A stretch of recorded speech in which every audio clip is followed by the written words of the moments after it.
বহু দিনে পৰি থকা সমস্যাসমূহ সমাধানৰ বাবেও আমি চেষ্টা কৰিছো। উদাহৰণস্বৰূপে ন্যায়াধীশ বিপ্লৱ শৰ্মা কমিটিৰ প্ৰতিবেদন, অসম চুক্তিৰ 6 নম্বৰ দফাক লৈ ন্যায়াধীশ বিপ্লৱ শৰ্মাই 2020 চনত এখন প্ৰতিবেদন দাখিল কৰিছিল। সেই প্ৰতিবেদনখনত বিপ্লৱ শৰ্মা ডাঙৰীয়াৰ প্ৰতিবেদনখনত সকলোৱে স্বাক্ষৰ কৰি দায়িত্বসমূহ 3 ভাগত বিভক্ত কৰিছিল। এছাম কাম, কিছু কাম ৰাজ্য চৰকাৰে কৰিব, কিছু কাম কেন্দ্ৰ আৰু ৰাজ্য চৰকাৰে যৌথভাৱে কৰিব, আৰু কিছু কাম কেৱল কেন্দ্ৰীয় চৰকাৰে কৰিব। আজি কোনোবাই কৈছে যে এইখন প্ৰতিবেদন কেন্দ্ৰ চৰকাৰৰহে আছিল, ৰাজ্য চৰকাৰে কেনেকৈ কৰিব? আমি প্ৰতিবেদনখন অসম চুক্তি ৰূপায়ণ বিভাগৰ ৱেবছাইটত আমি সকলোকে দেখাকৈ প্ৰকাশ কৰিছো। তাত আপোনালোকে নিজেই চাব পাৰিব যে বিপ্লৱ শৰ্মা কমিটিয়ে স্পষ্টভাৱে কিছু দায়িত্ব ৰাজ্য চৰকাৰক অৰ্পণ কৰিছিল।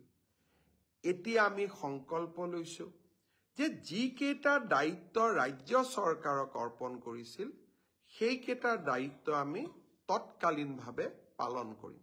অৰ্থাৎ অহা এপ্ৰিল মাহৰ আগতে ৰাজ্য চৰকাৰৰ এখতিয়াৰত থকা 52টা পৰামৰ্শ আমি বাস্তৱত ৰূপায়ণ কৰিব বিচাৰিছো।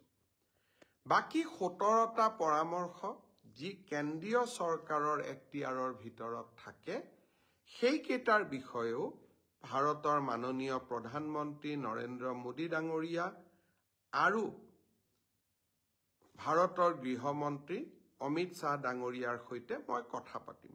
মই চেষ্টা কৰিম যাতে ৰাজ্য চৰকাৰৰ দায়িত্বত থকা পৰামৰ্শখিনি ৰূপায়ণ কৰাৰ উপৰিও কেন্দ্ৰীয় চৰকাৰৰ দায়িত্বত থকা পৰামৰ্শকেইটা ৰূপায়ণৰ ক্ষেত্ৰতো আমি যাতে আগুৱাই যাব পাৰোঁ। আৰু এইবোৰ কাৰণতে বহু দিনে পৰি থকা সমস্যাসমূহ সমাধানৰ বাবেও আমি চেষ্টা কৰিছো। উদাহৰণস্বৰূপে ন্যায়াধীশ বিপ্লৱ শৰ্মা কমিটিৰ প্ৰতিবেদন, অসম চুক্তিৰ 6 নম্বৰ দফাক লৈ ন্যায়াধীশ বিপ্লৱ শৰ্মাই 2020 চনত এখন প্ৰতিবেদন দাখিল কৰিছিল।